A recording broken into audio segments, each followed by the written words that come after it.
Hello अस्सलाम वालेकुम, जय श्री राम गाइस। स्वागत है आपका फिर से एक बार पीएमएसएन के चैनल में।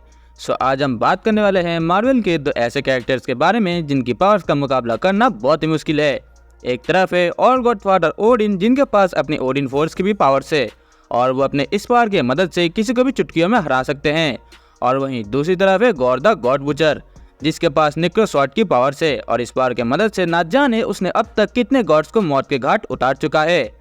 आज हम इसी टॉपिक के ऊपर बात करेंगे और जानेंगे कि इन दोनों कैरेक्टर्स में से सबसे ज्यादा पावरफुल कौन है। चलो देर किस बात की, फोन को लेकर किसी एक जगह पे बैठ जाओ और वीडियो को स्टार्ट करते हैं एक छोटे से इंट्रो के साथ।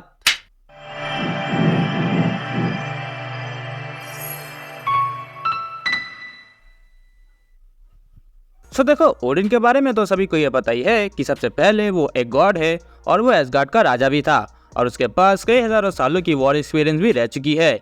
इसके बाद अगर हम बात करें ओडिन के पावर्स को लेकर तो सबसे पहला जो पॉइंट आता है वो है सुपर स्ट्रेंथ।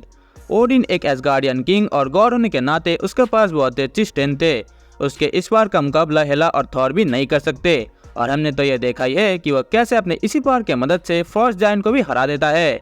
इसके बाद अगर हम बात करें हमारे दूसरे नंबर पॉइंट की, जो कि है सुपर ड्यूरेबिलिटी। ओडिन की यह पावर थॉर से भी कई गुना ज्यादा बेहतर है, क्योंकि एक बार कॉमिक के अंदर ओडिन ने एक पूरे प्लेनेट को ही लिफ्ट किया था और इसका अंदाजा तुम कुछ इस तरीके से लगाओ कि अगर थॉर एक न्यूट्रॉन स्टार के पावर्स को झेल सकता है तो ओडिन तो उसका बाप है। सोचो वो क्या क्या कर सकता है। इसके बाद अगर हम बात करें हमारे तीसरे नंबर पॉइंट की, जो कि है सुपर स्टेमिना। ओडिन का स्टेमिना इतना ज्यादा पावरफुल है कि वो एक वॉर में बिना खाए, बिना थके और बिना रुके सालों साल वॉर में फाइट कर सकता है। और इसके अलावा भी अगर ओडिन किसी भी वॉर में इंजर्ड भी हो जाए तो वो अपने ओडिन स्लीप में जाके अपने आप को हील भी कर सकता है। इसके बाद अगर हम बात करें हमारे फोर्थ नंबर पॉइंट की, जो कि है ओडिन फोर्स। ओडिन को जो पावर सबसे पावरफुल बनाती है वो है ये ओडिन फोर्स। ओडिन इस पावर की मदद से लिटरली एक पूरे का पूरे यूनिवर्स को ही तबाह कर सकता है और इसके अलावा भी उसको कई सारे एसगार्डियन मैजिक्स आते हैं जिसके मदद से वो अपने एनिमीज को बड़े ही आसानी से हरा सकता है। यही सारी थी ओडिन के पावर्स। अब बात करते हैं गॉर द गॉड बुचर को लेकर। गॉर एक ऐसे प्लेनेट पर पैदा हुआ था जिसका कोई भी नाम नहीं है। गॉर के प्लेनेट पर खाने पीने के लिए कुछ भी नहीं था, पर गॉड के प्लेनेट के लोग गॉड्स पर बहुत ही बिलीव करते थे और उम्मीद रखते थे कि उनके गॉड एक दिन उनको जरूर बचाने आएंगे। पर जब एक एक करके उसके प्लेनेट के सारे लोग मरने लगे तब गॉर को ये यकीन आ गया कि उनको बचाने के लिए कोई भी नहीं आएगा।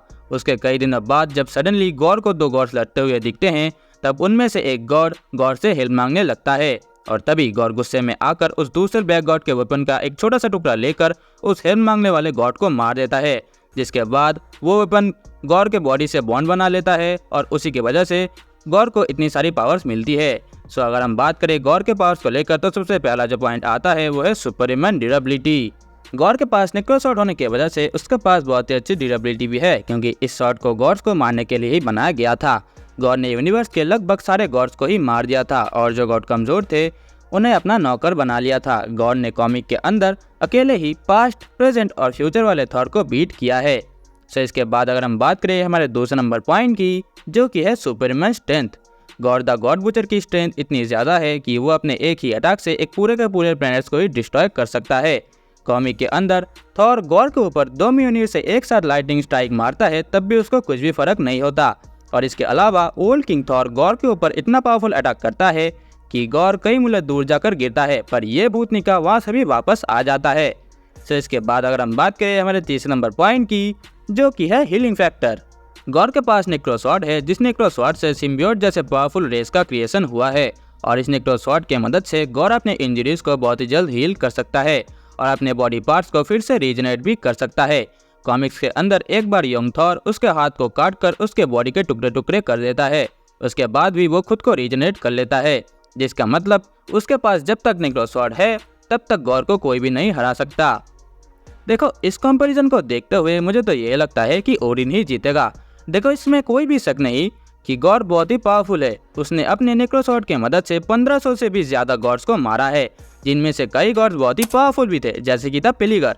बट आई डोंट थिंक कि गॉड ओडिन को हरा सकता है, क्योंकि डायरेक्टर टाइका वाइटिटी ने खुद भी ये कहा है कि गॉड हेला से ज्यादा पावरफुल है और उसी हेला को ओडिन ने बंदी बनाकर रखा था और सर्टर जो कि पूरे एसगार्ड को तबाह कर रहा था, ओडिन ने उसको भी हराया है। बट देखो, कॉमिक में गॉड बहुत ही पावरफुल है और कॉमिक के बेसिस में इसका नतीजा कुछ और भी हो सकता है।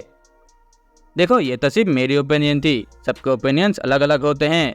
सो अगर इस बारे में तुम्हारी कुछ राय है तो तुम मुझे अपने कमेंट्स में ज़रूर बताना। और अगर वीडियो पसंद आई हो तो लाइक करना मत भूलना। और अगर इस चैनल पर तुम नए हो तो अपनी पूरी पावर्स की मदद से इस चैनल को सब्सक्राइब कर दो। अब मैं चलता हूँ, मैं तुझसे फिर मिलूंगा किसी नए वीडियो किसी नए टॉपिक के साथ। तब तक के लिए अलविदा।